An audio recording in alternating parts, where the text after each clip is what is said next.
Hi, welcome back to my channel Advocate Narendra Madhav guys.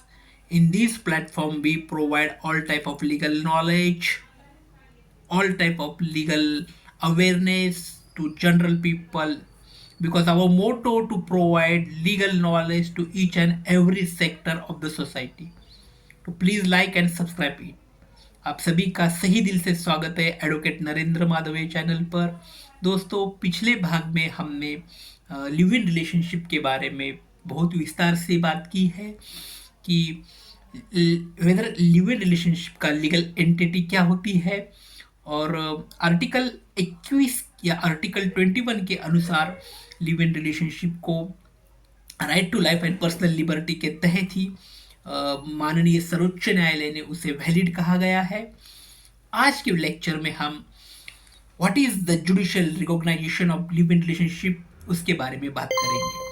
Now the honourable Supreme Court has play a vital role in defining the contrast of live in relationship in Lata Singh versus State of Uttar Pradesh.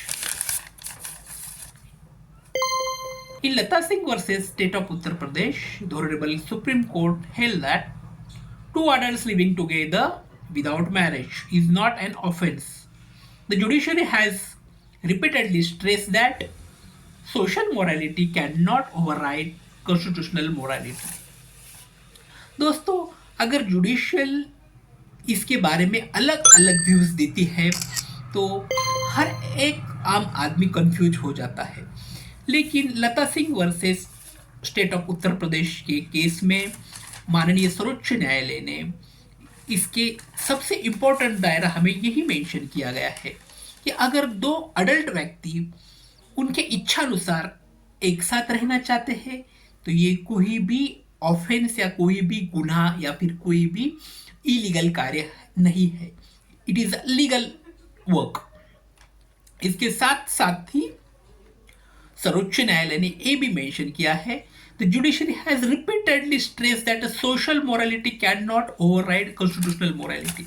We know that social morality is different and constitutional morality is different, but in this is a particular case, that is the Latta Singh versus State of Uttar Pradesh. In this case, honorable Supreme Court stressed that social morality is not override to the constitutional moralities, जो कि भारतीय संवैधानिक जो दायरा है जिसे article 21 के तहत सुनिश्चित किया गया है उसे अंतर्गत ही दो अडल्ट व्यक्ति या दो जो भी समझदार व्यक्ति है जिनका एज 80 फॉर फीमेल्स और 21 फॉर मेल पूरी सुनिश्चित किया गया है। ये पूरी तरह से होने के बाद उन्हें एक साथ रहने का अधिकार भी यहाँ पर सुप्रीम कोर्ट ने मेंशन किया है और ये भी कहा गया है कि सोशल मोरालिटीज जो रहती है वो संवैधानिक दायरे के ऊपर हावी नहीं हो सकती। तो सोशल मोरालिटीज अपना काम बिल्कुल करे, लेकिन उसके साथ साथ ही कॉन्स्टिट्यूशनल मोरालिटी का होना ये सबसे ज़्यादा इम्पोर्टेंट है कि संवैधानिक जो नैतिकता होती है वो सामाजिक नैतिकता से बढ़िया है और यही विस्तार से मेंशन करने का काम लता Singh versus state of Uttar प्रदेश ये जो लीडिंग केस है इस केस के माध्यम से माननीय सर्वोच्च न्यायालय ने किया गया है। तो ये जो केस है जो लीडिंग केस है बहुत ज़्यादा इम्पोर्टेंट है। इसकी स्टडी करना जो लॉ कंटेक्स्ट है लॉ स्टूडेंट है उनके माध्यम से सभी के लिए बहुत ज़्यादा ज़रूरी है कि ये जो Lata Singh versus state of Uttar Pradesh case में पूरी तरह से गाइडलाइंस भी मेंशन की गई है कि अगर लिव इन रिलेशनशिप में दो व्यक्ति को रहना है, एक मेल और एक फीमेल को एक साथ रहना है without any ceremonial marriage took place, अगर कोई भी विवाह का प्रावधान सुनिश्चित करने के सिवाय ही या फिर विदाउट एनी जैसे हम कहते हैं कि विवाह का वैधानिक जो भी कार्य है वो पूरी तरह से ना करने के बावजूद भी एक साथ अगर दो मेजर व्यक्ति रहना चाहते हैं तो उसे कोई भी इलीगल या फिर कोई भी असंवैधानिक नहीं कहा जाता है। तो आज पर हम यहाँ पे रुकेंगे। वीडियो अच्छा लगता होगा तो लाइक करो और सब्सक्राइब करो।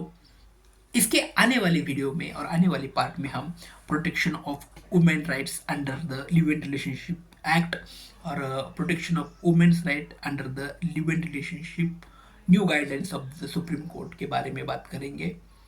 Thanks for watching. Thank you so much.